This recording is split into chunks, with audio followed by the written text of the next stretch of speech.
चलिए देखते हैं बच्चों, आज हम लोग शुरू करेंगे यहाँ पर परिमेय संख्या। ठीक है, हम खासकर ये श्रेष्ठा वाले बच्चों के लिए है, लेकिन वैसे भी क्लास का कोई बच्चा देखेगा तो उसको भी समझ में आएगा। तो आज मैं इंट्रोडक्शन वाला पार्ट बनाऊंगा, फिर इसके बाद क्वेश्चन और उसके जो ऑप्शनल वाला क्वेश्चन होते हैं उसको सॉल्व कराऊंगा। तो चलिए देखते हैं यहाँ पर फर्स्ट चैप्टर का हम जो लेंगे वो लेंगे परिमेय संख्या। ठीक है, परिमेय संख्या। ठीक, परिमेय संख्या बच्चों इसकी इंग्लिश जो होती है वो होती है रेशनल नंबर। क्या होती है? Rational number. ठीक है, ये इसकी इंग्लिश होती है। ठीक है, तो इसको रेशनल नंबर को जानने से पहले हमको कुछ डेफिनेशन जानना होगा, जो कि इस प्रकार है। सबसे पहले समझते हैं प्राकृतिक संख्या क्या होती है। प्राकृतिक संख्या, ठीक है, प्राकृतिक संख्या को इंग्लिश में नेचुरल नंबर भी बोलते हैं। नेचुरल नंबर, ठीक है, ये होती है। तो प्राकृतिक संख्या क्या होती है बच्चों? जो काउंटिंग संख्या होती है, जो काउंटिंग नंबर होते हैं, अर्थात जिससे हम किसी चीज़ की गिनती कर सकते हैं, उससे हम क्या कहते हैं? प्राकृतिक संख्या कहते हैं। और इसको हम लोग डिनोट एन से करते हैं। तो इसकी स्टार्टिंग यहाँ पर ये समझें कि स्टार्टिंग 1 से होती है। 1 2 3 4 5 6 7 डॉट डॉट डॉट डॉट करके ये इनफाइनाइट तक ऐसे चला जाता है। तो ये होता है प्राकृतिक संख्या। ठीक है, यहाँ पर पूछ सकता है कि सबसे छोटी प्राकृतिक संख्या क्या है? सबसे छोटी प्राकृतिक संख्या, तो बच्चों आप देख के बताओ, सबसे छोटी प्राकृतिक संख्या कितनी होगी? 1 होगी। तो ये कोई भी या एग्जाम में भी पूछ सकता है कि सबसे छोटी प्राकृतिक संख्या क्या होती है। तो सबसे छोटी प्राकृतिक संख्या 1 होती है, जो कि यहाँ पर है। इसके बाद समझना है पूर्ण संख्या है। पूर्ण संख्या, ठीक है, पूर्ण संख्या की इंग्लिश होती है होल नंबर। होल नंबर, जिसको हम लोग W से डिनोट करते हैं। ये क्या बच्चा होता है? Whole number. देखो, होल नंबर जो होता है, जब इसे हम प्राकृतिक संख्या में, नेचुरल नंबर में जीरो को भी साथ में ले लेते हैं, ठीक है, जीरो को भी साथ में ले लिया जाता है, तो वो कैसा हो जाता है? होल नंबर होता है। अर्थात ये कि नेचुरल नंबर में जब जीरो भी आगे लगा लेते हैं तो कैसा हो जाता है? वो पूर्ण संख्या हो जाता है। ठीक है, तो ये हो जाता है, ये भी इनफाइनाइट तक जाता है। अगर इसमें कोई पूछेगा कि सबसे छोटी पूर्ण संख्या क्या है, सबसे छोटी पूर्ण संख्या बच्चों, तो देख के बताओ आप लोग। सबसे छोटी पूर्ण संख्या कितना है बच्चों? 0 है। ठीक है, तो इसको भी ध्यान रखना। और इसके बाद फिर हम समझते हैं सम संख्या। क्या समझते हैं? सम संख्या। सम संख्या, सम संख्या की इंग्लिश होती है इवन नंबर।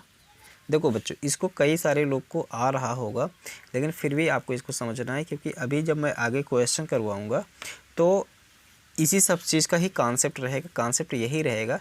तो आपको ये चीज़ें मदद करेंगी, इसलिए आपको समझना इसलिए भी ये ज़रूरी है। तो देखते हैं सम संख्या क्या होता है। वे सभी संख्याएं जो 2 से विभाजित हो जाती हैं, पूरे तरीके से विभाजित हो जाती है, कि या तो वह संख्या जो 2 से पूरा तरीके से कट जाती है, जैसे 2 4 6 8 10 12 14 16 18, ये सभी क्या है बच्चों? ये सभी सम संख्या है। सम संख्या का पहचानने का सबसे बेहतर तरीका ये है कि जिस किसी भी नंबर, चाहे वो बड़ा नंबर हो या छोटा नंबर हो, जिस किसी भी नंबर के लास्ट में 2 4 6 8 या 0 रहे, ठीक है, इतनी अंक हैं अगर, ठीक है, तो वो सम संख्या होगी। कोई भी नंबर ले लो, जैसे ये देखो,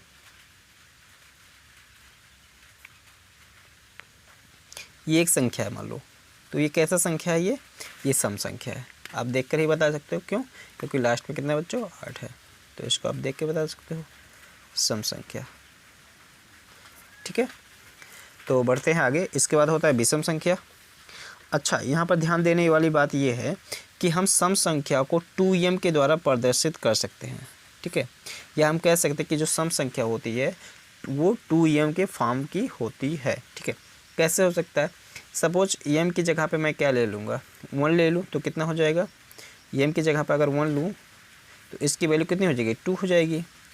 m की जगह पर अगर 2 लूँ तो इसकी वैल्यू इसी में रखूँगा तो 2 का गुणा 2 से होकर कितना हो जाएगा? 4 हो जाएगा। फिर m की वैल्यू 3 ले लूँ तो तो कितना हो जाएगा यहाँ पर 6 हो जाएगा। तो इस तरीके से अगर देखें 2 4 6 ये तो निकल के आ रहा है। इसका मतलब हम ये कह सकते हैं कि जो सम संख्या होती है वो 2m के फॉर्म की होती है, या इस तरीके से हम प्रदर्शित कर सकते हैं सम संख्या को। ठीक है, इसके आगे देखते हैं हम लोग विषम संख्या।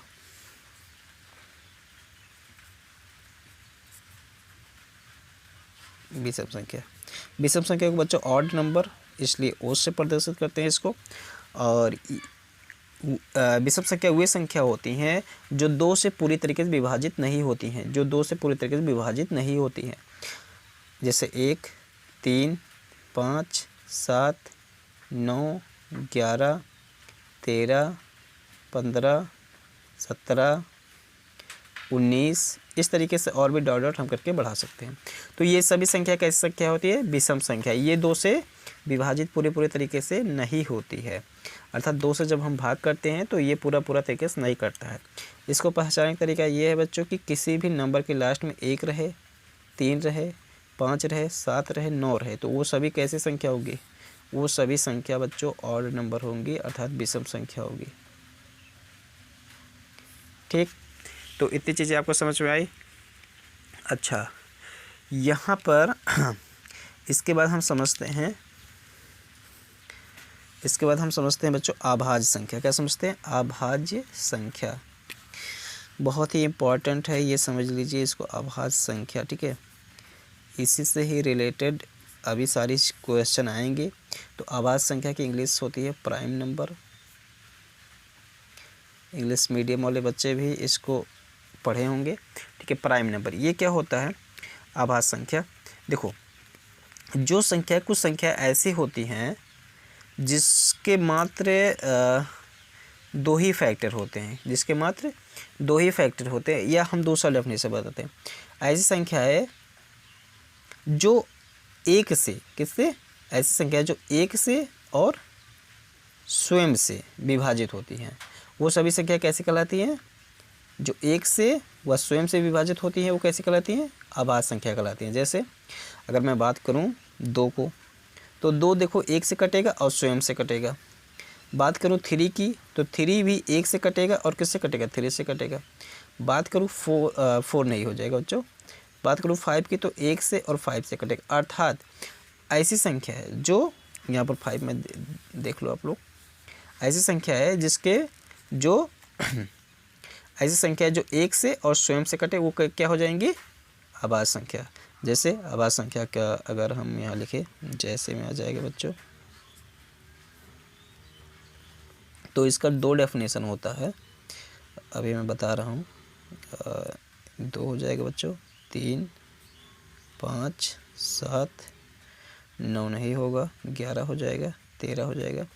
इस तरीके से हम लोग अभाज्य संख्या निकाल सकते हैं। ठीक है, उसके बाद हम समझते हैं भाज्य संख्या।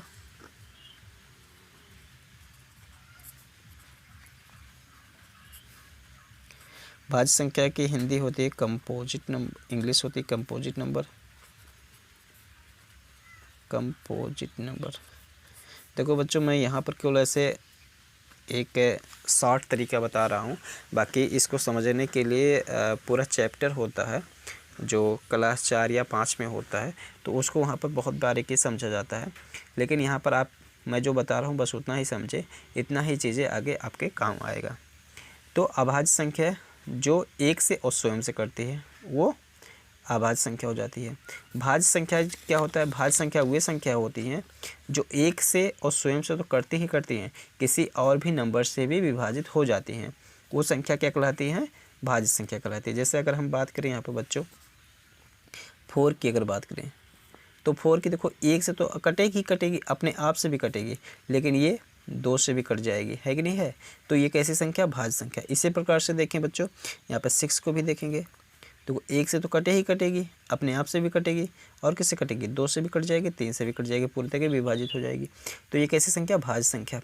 इसी प्रकार से बच्चों अगर हम 8 को देखेंगे तो अपने आप से 1 से तो कटेगा, अपने आप से भी कटेगा, और किससे कट जाएगा? 2 से, 4 से, ये सभी संख्या से कट जाएगा, और 8 से अपने आप से कटेगा ही। और इसी प्रकार से मैंने 9 को क्यों नहीं लिया था बच्चों? क्योंकि 9 को देखो यहाँ पर 1 से कटेगा, 3 से कटेगा और 9 से कटेगा। मतलब यहाँ पर ये अब 1 से और अपने आप से तो कटा और भी किसी नंबर से कट जा रहा है। तो जब ये किसी और भी नंबर से कट रहा है तो ये कैसे हो जाएगी, भाज्य संख्या। तो भाज्य संख्या की स्टार्टिंग जो होती है बच्चों वो यहाँ पर जैसे से हो जाएगा 4, 6, 8, 9, 10, 12 और ऐसे डॉट डॉट करके और भी कर सकते हैं। तो भाज्य संख्या वे संख्या होगी जो 1 से और स्वयं से कटने के बाद भी किसी और भी संख्या से विभाजित हो जाती है, वो सभी भाज्य संख्या है। और अभाज्य संख्या है जो 1 से और स्वयं से ही मात्र कटती हैं, वे सभी अभाज्य संख्या है, प्राइम नंबर। ठीक है, तो उम्मीद है इतना समझ में आया होगा। फिर हम देखते हैं अच्छा, यहाँ पर एक चीज़ और समझ लेना है कि जो बेहद ही इम्पोर्टेंट कि एक है, सर जी आपने एक को क्यों नहीं लिया, तो एक जो होता है ना तो भाज्य होता है और ना ही अभाज्य संख्या होता है बच्चों। ठीक है, एक ना तो भाज्य होता है ना तो अभाज्य होता है, तो इसको समझ लेना। और इसके बाद अगर बात करें तो दो एक ऐसी संख्या है जो कि सम तथा अभाज्य है बच्चों, अभाज्य। तो लोग पूछ लेते हैं कि बताओ ऐसी कौन सी संख्या है जो सम है और अभाज्य है। ठीक है, तो वो 2 है। ठीक है, ये इंग्लिश में पूछ लेंगे ऐसी कौन सा नंबर है जो प्राइम नंबर है और इवन नंबर है। ठीक है, तो वो 2 हो जाएगा इस तरीके से। तो इतनी बातें आपको समझ में आई। इंटीजर, ठीक है, वे संख्याएं जो धनात्मक तथा ऋणात्मक चिन्हों के साथ प्रदर्शित की जाती हैं। वो संख्याएं जो धनात्मक और ऋणात्मक जैसे 0, 1, 2, 3, 4, 5, 6 ऐसे ये 5 है, -1, -2, -3, -4 और डॉट डॉट करके ये।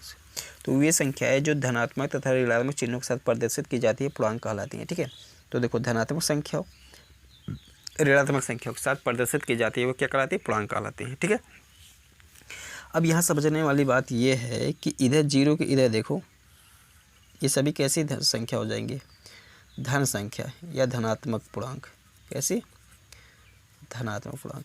और इधर देख लेंगे बच्चों, इधर लेफ्ट साइड में ये होता है बच्चों ऋणात्मक पूर्णांक। ठीक है, ऋणात्मक पूर्णांक। ठीक है, ये नेगेटिव नंबर और ये पॉजिटिव नंबर। अच्छा, ये 0 क्या होता है, ये 0 पूर्णांक तो है बच्चों, इंटीजर तो है, लेकिन ना नेगेटिव है ना पॉजिटिव है। ठीक है, तो ये आप लोग समझ लेंगे कि 0 ना तो धन पूर्णांक होता है और ना तो ऋण पूर्णांक होता है। ठीक है, तो इतनी चीज़ें समझ में आई होगी आपको। फिर यहाँ पर हम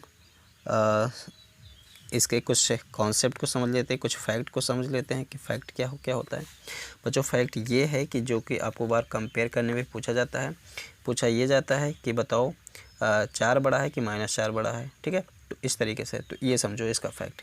देखो इधर क्या है, इधर राइट इधर लेफ्ट है। ठीक है, तो यहाँ समझने वाली बात ये है कि जो राइट में नंबर होती हैं वो हमेशा अपने लेफ्ट वाले नंबर से बड़ी होती हैं। जो राइट में नंबर होती है वो हमेशा अपने लेफ्ट वाले नंबर से बड़ी होती है। जैसे देखो 4 बड़ा है 2 से, 2 बड़ा है 1 से।